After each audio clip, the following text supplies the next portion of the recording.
From MTN News, this is Montana This Morning. I am live here in downtown Bozeman, and we'll be talking all about Memorial Day, the celebrations that are coming up to honor those men and women that gave the ultimate sacrifice for our country. The Yellowstone Granary right behind me is a pillar of the Livingston community. I'm Kristen Merkel, and I'll tell you what developers are planning to convert this beautiful building into. Spring runoff has begun. I'm Chet Lehman on the Gallatin River. This week we share some tips. If you're going to be any closer to the waterways than I am right now, these tips could save your life. Well, happy Monday, Southwest Montana, 6:30. Chet Lehman, Matt Elwell in studio. Our friend Jane McDonald live in downtown Bozeman all morning long as American Legion Post 14 dresses out Main Street with flags, prepares a beautiful breakfast, prepares for the parade. So many things going on here in honor of Memorial Day. And it looks like you are doing your part for weather. I would like to say it all comes down to me, but we all know that that's not the truth. I don't shoot the messenger, as they always say. Very comfortable. You can see pleasant conditions, 40s for most of us this morning. There are some isolated shower chances late in the afternoon, but I think the first half of the day, absolutely gorgeous, and we're seeing the fruits of that this morning. Isolated shower chances late in the afternoon into the evening. I think we have pretty dry barbecues for the day today. So as you're remembering all those that paid the ultimate sacrifice, I think today Mother Nature's really helping us out, keeping things pretty comfortable. I'm going to talk more about our rain chances this week coming up in just a few minutes. All right, thank you, Matt. 6:31 again. Jay McDonald live in downtown Bozeman. This is one of those times that people don't understand how this happens, but on Memorial Day, when you get up and you go about your business, you come down to the parade, there's hundreds of flags all up and down Main Street. I know that effort going on as you're standing right there, isn't it? That's absolutely correct. I mean, just about a half an hour ago, the Civil Air Patrol students, they were out putting flags up and down Main Street. It is truly a sight to see. It's really a day to remember and a day to honor those men and women that gave the ultimate sacrifice. And Chet, the festivities really didn't start today. Really, the preparation and the planning for today's service and remembrance, it started back on Thursday. About 2,700 little American flags were placed on the grave sites of veterans over at the Sunset Hills Cemetery. So it's definitely a day to remember those that gave the ultimate sacrifice. And it's a time for the public to come out. They can meet Gold Star families. About 60 people are representing Gold Star families from around the state of Montana. They'll be here in downtown Bozeman to view the parade as well as to enjoy the breakfast that Post 14 American Legion hosts every single year. The parade, of course, will start at 9:30, and there'll actually be a flyover about the time that the parade kicks off. So it's a great time for the community to come out and to remember what Memorial Day is all about. It's to remember those that gave the ultimate sacrifice for our great nation. Yeah, Jane, absolutely. And that ceremony at 11:30 up at Sunset Hills, outside the Vietnam Veterans Memorial there with the Gold Star family honoring in that. It's a very special time, I know, for American Legion Post 14 and for all of us as a part of that. It's absolutely correct, Chet. It's definitely a day that is very special to the members of American Legion Post 14, but truly veterans across our nation. It's a day that demands honor and that demands respect, and I think that's exactly what'll come about here. It's a beautiful day. Sun is shining. Clouds are finally starting to break through. You can see the blue sky. So by all respects, I think it'll be a great day here in downtown Bozeman. That's fantastic. Again, Jane McDonald live in downtown Bozeman this morning on this Memorial Day. We'll check back in with her in just a little bit. Meantime, in other news this morning, local developers coming together to make something old new again. MTN's Kristen Merkel is on site at the Yellowstone Granary in Livingston. Check out what this historic building is being converted into. If you're driving into Livingston, you can't miss the Yellowstone Granary that is under construction behind me on East Park Street. Developers are converting it into something that members of the community can finally enjoy. What's interesting about this too is how they constructed this. They just took nails and shot it through, and you can see where they're starting to be exposed here. We're going to preserve all that.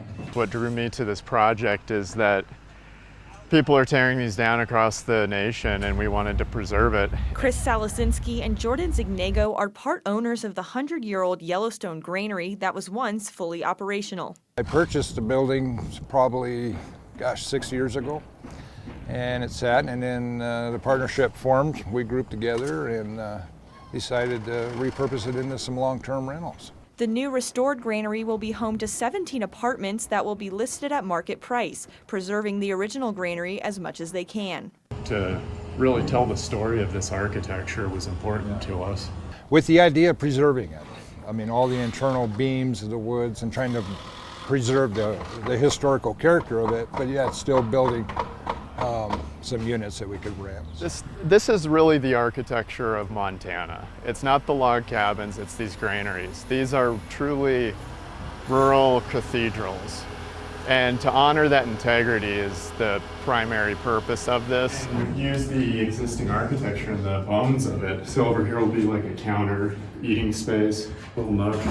Salasinski says restoring this granary into apartments not only keeps the building up, but helps relieve some of the housing problem in Livingston. I used to own the Tesla at that point. I bought it, 3 or 4 years ago, and sold it to a nonprofit group to preserve it because at that time, throughout Montana, they were tearing down granaries. For Zignego, it's all about keeping construction local. It's just a tight-knit group of people that are local and wanting to preserve the past for something in town. The Yellowstone Granary Apartments will start taking reservations in June and plans to open September 1st. In Livingston, Kristen Merkel, MTN News. 6:36 now. For many of us, donating blood a regular occurrence, but statistics show the U.S. blood supply is low and donations are down. Scripps News' Meg Hilling takes a look at some federal changes that could turn those numbers around.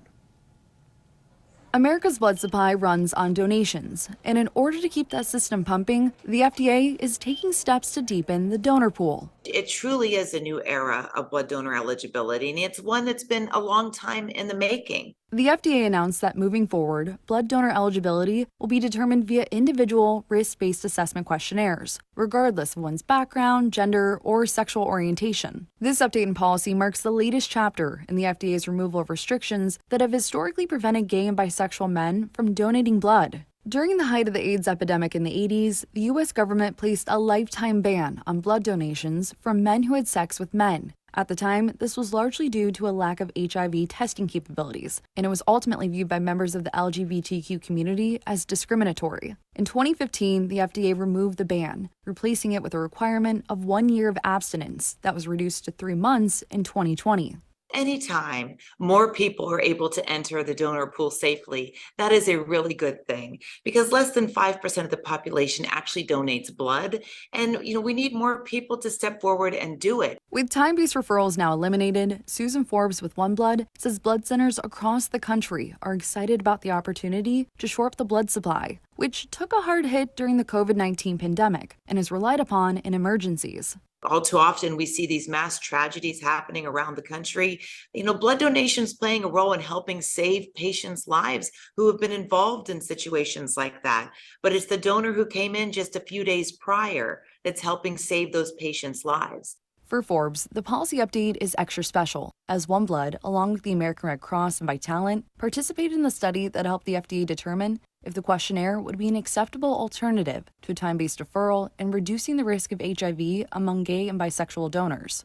Together, the three of us enrolled over 1,600 gay and bisexual men into the advanced study, and the data from that study was provided to the FDA, and it actually played a role, and it was part of their decision-making by the FDA to move to this individual assessment of all donors. Forbes says OneBlood plans to begin implementing the new FDA policy within the next couple of months. But the details of the policy update aren't sitting well with everyone. The FDA for about a decade now has been more or less pretending that it's ending discrimination against gay and bi men while not actually ending that discrimination. California State Senator Scott Wiener says he and others in the LGBTQ community are taking issue with the policy's deferral of donors who are proactively taking the HIV preventative medication known as PrEP. FDA is saying if you take PrEP and therefore have essentially no risk of HIV, you cannot donate.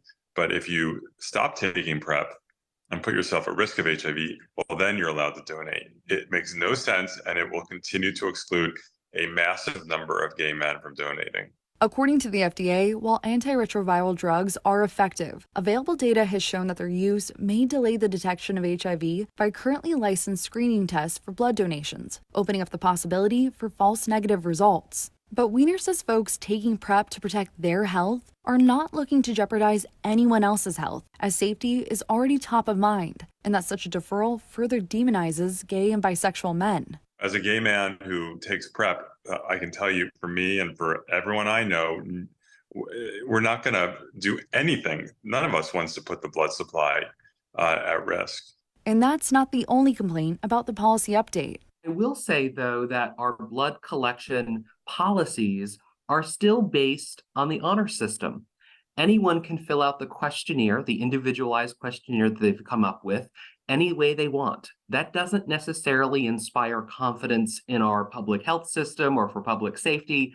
That's Justin Jeanette, a former Maine state senator and current county commissioner. Jeanette argues that while the questionnaire is a step in the right direction, it's kind of unnecessary, given that all blood donations are tested. I absolutely can see a situation where somebody fills out the questionnaire incorrectly, and guess what? They're going to still test that blood donation, and they're going to accept it or not accept it based on the results of the test, not of the questionnaire. So why have the questionnaire? Ultimately, Jeanette says the need for blood donations isn't going away, and neither is the desire of folks who want to help their fellow Americans, regardless of their sexual orientation. Generally, Americans want to give back and help their fellow individuals. Like we have such a strong sense of community that is almost second to none, and so we rally when there's a need. I think we need to take that as progress, recognize that step, thank them for that, and then let's sort of circle back to say, how can we continue to improve? Meg Hilling, Scripps News, Chicago.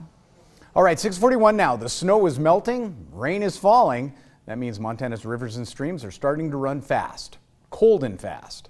This week in Fish and Wildlife, we take a look at some safety tips for anyone who may get too close to the high water. What you're looking at is the Gallatin River. It is no place you want to be this time of year. This week, we have some safety tips to deal with Montana's spring runoff. I would say right now these are not optimal conditions for water recreation. They're actually pretty dangerous. It's not only is the water moving fast and muddy, but it's also very cold. You don't have to be in a raft or a kayak to think about high water. It only takes a moment for a tragedy to happen. But even just a family, say, going to picnic along the riverbank with little kids, that's how we've had a number of drownings occur is, parents not meaning to, but they turn their attention away from a young child for a few minutes, and the next thing you know, we've got a drowning on our hands. Wardens carry one tool that we all could think about having with us if near high water: a rope. If someone goes in the water, put it in and not you.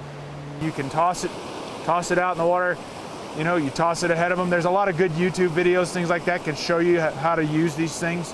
But it's such a simple thing that can save a life, because the worst thing to do, the wrong thing to do is if a family member or a friend or just an individual you happen to be hanging out next to goes in the water, you don't want to go in after them. After the long winter, many of us are eager to get out. A little patience now might just save your life. It's not a good time to put an inner tube, to put a canoe, to put a kayak, a raft even, without the requisite experience level, and most of us just don't have that experience level. Sergeant Weppel also encourages the use of a personal flotation device if you're going to be any closer to a river this time of year than I am right now. The life you save may be your own. This week on the roaring Gallatin River in the Gallatin Canyon, Chet Lehman, MTN News. All right, sorry about the graphic problem there on that. I'm not sure what that was all about. Meantime, we are going to take a break here on Montana This Morning. When we come back, it's that time of year, not just